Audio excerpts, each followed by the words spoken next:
পৃথিবী ধ্বংস হওয়া বা কিয়ামত সংগঠিত হওয়ার সবচেয়ে বড় আলামত হলো ইমাম মাহদী আলাইহিসসালাম বা ঈসা আলাইহিসসালামের আগমন।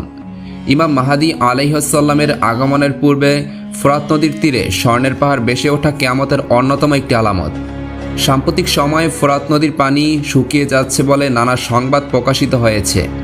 তাহলে কি এই ফোরাত নদীর পানি শুকিয়ে যাওয়া হাদিসের বর্ণনার সঙ্গে মিলে যাচ্ছে? ফোরাত নদী দক্ষিণ পশ্চিম এশিয়ার একটি নদী। এটি তুরস্কে উৎপত্তি লাভ করে, সিরিয়া ও ইরাকের ভিতর দিয়ে প্রবাহিত হয়ে দজলা নদীর সঙ্গে মিলিত হয়েছে এবং পারস্য উপসাগরে গিয়ে পতিত হয়েছে। ফোরাত ও দজলা নদীর পানি ব্যবহার করেই প্রাচীন মেসোপটেমীয় সভ্যতা বিকাশ লাভ করেছিল। প্রাচীন সুমেরীয়, ব্যাবিলনীয় এবং আশেমীয় সভ্যতা বিকাশ লাভ করেছিল এই নদীটি ব্যবহার করেই। ফোরাত নদী 2800 কিলোমিটার দীর্ঘ এবং এর অববাহিকার আয়তন প্রায় 5000 বর্গ কিলোমিটার। এর ছোট অববাহিকার মাত্র 30% তুরস্কে অবস্থিত। এর 90% পানির উৎস হল তুরস্কের উচ্চভূমি। ফোরাত নদীটি অনেক গভীর নয় বলেই এতে ছোট ছোট নৌকা ছাড়া আর কিছুই চলাচল করতে পারে না। এটি মূলত তার পার্শ্ববর্তী শহরগুলোতে পানি সরবরাহের জন্য খুবই গুরুত্বপূর্ণ। তাই দেখা যায় নদীটি তুরস্ক, সিরিয়া ও ইরাকের মধ্যে রাজনৈতিক অস্থিরতা সৃষ্টির অন্যতম একটি মাধ্যম।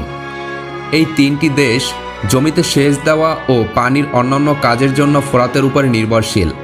তাই দেশগুলো নিজেদের স্বার্থে নদীতে বিভিন্ন বাঁধ নির্মাণ করে লাভবান হতে চায়।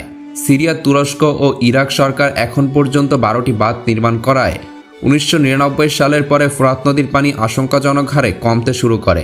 আঞ্চলিক রাজনীতির কারণে ফোরাত যেমন আলোচনার কেন্দ্রে, তেমনি ধর্মীয় কারণে ফোরাতের নাম মুসলিম বিশ্বে ছড়িয়ে পড়েছে।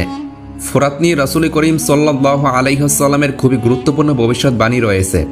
এক হাদিসে রাসূল করিম সাল্লাল্লাহু আলাইহি ওয়াসাল্লাম বলেন, অচিরেই ফোরাত নদীতে স্বর্ণের খনি উন্মোচিত হবে। সুতরাং যে ব্যক্তি সে সময় বেঁচে থাকবে সে যেন তার থেকে কোনো অংশ গ্রহণ না করে।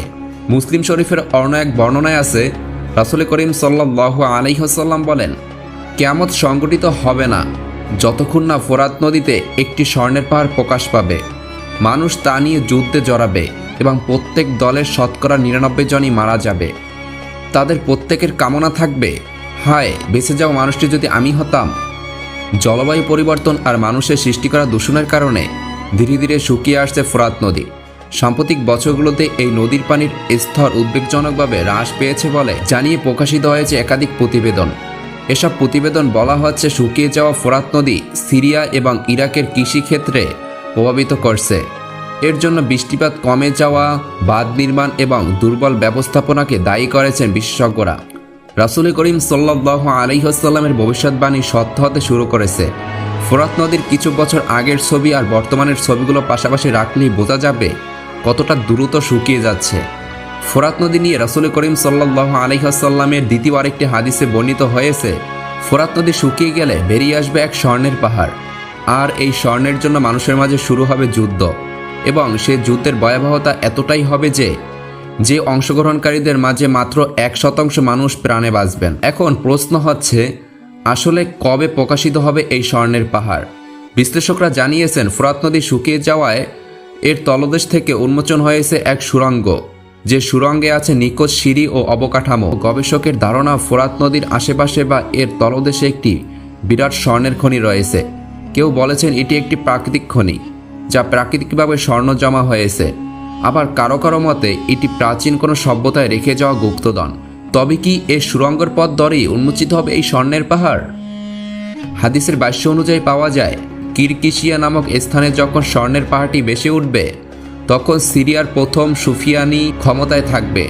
সে কালো পতাকাবাহী অসহায় জাতি ইসলামিক স্টেট এবং হলুদ পতাকাবাহী তাওয়াবেক স্ট্রাসদেরকে সিরিয়া থেকে বিতাড়িত করবে। তারপরই ফোরাত নদীতে স্বর্ণের পাহাড় ভেসে উঠবে।